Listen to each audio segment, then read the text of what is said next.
Hello, എല്ലാവർക്കും മണിക്കുട്ടൻസ് കിച്ചണിലേക്ക് സ്വാഗതം. എല്ലാവർക്കും സുഖല്ലേ? ഇന്ന് 2 മിനിറ്റിൽ വേഗം ഉണ്ടാക്കാൻ പറ്റുന്ന ഒരു റെസിപ്പി ആയിട്ടാണ് ഞാൻ വന്നിരിക്കുന്നത്. നമുക്കിപ്പോൾ പെട്ടെന്ന് നമ്മൾ പുറത്തേക്ക് എങ്ങോട്ടെങ്കിലും പോയി വന്നപ്പോൾ കുറച്ച് ലേറ്റായി, അപ്പോൾ ചോറ് ഇരിപ്പുണ്ട്, കറിയില്ല എന്ന് വിചാരിച്ചിട്ട് ആരും വിഷമിക്കേണ്ട. നമുക്ക് 2 മിനിറ്റ് കൊണ്ട് നമ്മുടെ വീട്ടിലുള്ള ഇൻഗ്രീഡിയൻസ് വെച്ചിട്ട് നമുക്ക് ഉണ്ടാക്കാം. നല്ല ഒരു അടിപൊളി കറി ഉണ്ടാക്കാം നമുക്ക്. അപ്പോൾ അതിന് വേണ്ടിയിട്ട് നമുക്ക് നമ്മുടെ എല്ലാവരുടെ വീട്ടിലുണ്ടാവുന്നതാണ് സബോള അല്ലേ. ഇത് എന്തായാലും നമ്മുടെ വീട്ടിലുണ്ടാവും. പിന്നെ അതുപോലെ തന്നെ പച്ചമുളക്, പിന്നെ ഇത് പുളിയാണ്. പുളിയും എല്ലാവരുടെ വീട്ടിലും സ്റ്റോക്ക് ഉണ്ടാവും. പിന്നെ ഉപ്പുണ്ടാവും, വെളിച്ചെണ്ണ ഉണ്ടാവും, കടുക്. ഇത്ര മാത്രം മതി നമുക്ക്, വേറെ ഒന്നും വേണ്ട. ഈ വിഭവത്തിന് നല്ല അടിപൊളിയാണ്. ഇഷ്ടം പോലെ ചോറുണ്ണാം നമുക്ക് ഇത് വെച്ചിട്ട്. നമുക്ക് എങ്ങനെയാണ് ഉണ്ടാക്കാൻ നോക്കാം. അപ്പം ഞാൻ അതിന് വേണ്ടിയിട്ട് മിക്സിയുടെ ജാറിൽ ഞാൻ ഒരു സബോള എടുത്തിട്ടുണ്ട്. അത് ഇങ്ങനെ കട്ട് ചെയ്ത് വെച്ചിരിക്കുകയാണ് കേട്ടോ. ഇനി നമുക്ക് ഒരു 2 പച്ചമുളക് നമ്മുടെ എരിവിനനുസരിച്ചിട്ട് അത് ഞാൻ ഇതുപോലെ കട്ട് ചെയ്ത് വെച്ചിരിക്കുന്നു.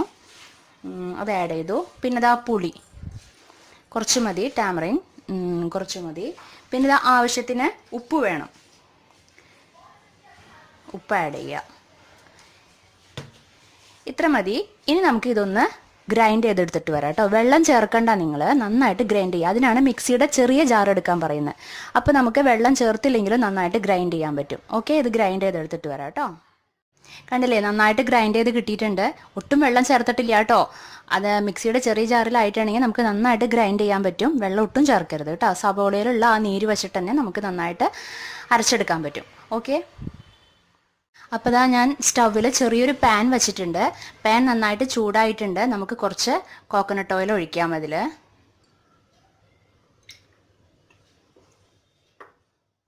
കോക്കനട്ട് ഓയിൽ നന്നായിട്ട് ചൂടാവുമ്പോൾ കുറച്ച് കടുക് തളിക്കാനായിട്ട് അതിലേക്ക് ഇടാം. കടുക് നന്നായിട്ട് പൊട്ടി വരട്ടെ കേട്ടോ. കടുക് നന്നായിട്ട് പൊട്ടിയിട്ടുണ്ട്. ഇനി നമുക്ക് ഇതിലേക്ക് ആഡ് ചെയ്യാം.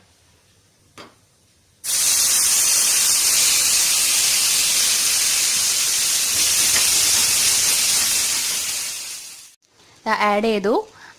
ഇനി നമ്മൾ നന്നായിട്ടൊന്ന് മിക്സ് ചെയ്യുക. ഇതിൻ്റെ ആ പച്ചമണമൊക്കെ ഒന്ന് മാറി ഒന്ന് നന്നായിട്ട് ഒരു മുരിഞ്ഞ പരുവത്തിൽ ഒരു ബ്രൗൺ കളറായിട്ട് വരും ഇത് നന്നായിട്ട്. അതായത് ആ വെളിച്ചെണ്ണയിൽ കിടന്നിട്ട് ഇത് നന്നായിട്ട് നമ്മൾ ഫ്ലെയിം സിമ്മിലിട്ടിട്ട് വേണം ചെയ്യാനായിട്ട്. അപ്പോൾ നന്നായിട്ട് അതിൻ്റെ ആ പച്ചമണമൊക്കെ ഒന്ന് മാറി വരട്ടെ. അതുവരയ്ക്കും ഇതിങ്ങനെ നമ്മളൊന്ന് മിക്സ് ചെയ്തുകൊണ്ടിരിക്കുക കേട്ടോ. ഒന്ന് ഇളക്കി കൊടുത്തുകൊണ്ടിരിക്കുക. ഓക്കെ, അപ്പോൾ നമുക്ക് ഇത് എങ്ങനെയാണ് അറിയാമെന്ന് വെച്ചിട്ടുണ്ടെങ്കിൽ അതിൻ്റെ ഉള്ളിലുള്ള ആ വെള്ളമൊക്കെ മാറി, നമ്മളല്ലാണ്ട് വേറെ വെള്ളമൊന്നും ചേർക്കണില്ല. ഉള്ളിലുണ്ടാവുമല്ലോ അതിൻ്റെ നീര്, അതൊക്കെ ഒന്ന് വറ്റിയിട്ട് ആ ഉള്ളി മൊരിഞ്ഞ ഒരു മണം വരും നമുക്ക്. അപ്പോൾ നമുക്ക് ഈ ഫ്ലെയിം ഓഫ് ചെയ്യാം കേട്ടോ. ഇപ്പോൾ ആ നല്ല മണമൊക്കെ വരുന്നുണ്ട്. ഉള്ളി മൊരിഞ്ഞിട്ടുണ്ടെങ്കിൽ നല്ല മണമായിരിക്കില്ലേ. നമ്മൾ ഉള്ളി വറുത്തിടുമ്പോഴൊക്കെ നല്ല മണമല്ലേ. അപ്പോൾ അതുപോലെ നല്ലൊരു മണം വരും. അപ്പോൾ നമുക്ക് ഈ ഫ്ലെയിം ഓഫ് ചെയ്യാം. ഇപ്പം ഞാൻ ഫ്ലെയിം ഓഫ് ചെയ്യാൻ പോവാണ്. ഓക്കെ, ഇനി നമുക്കിത് വേറൊരു പാത്രത്തിലേക്ക് സെർവ് ചെയ്യാം.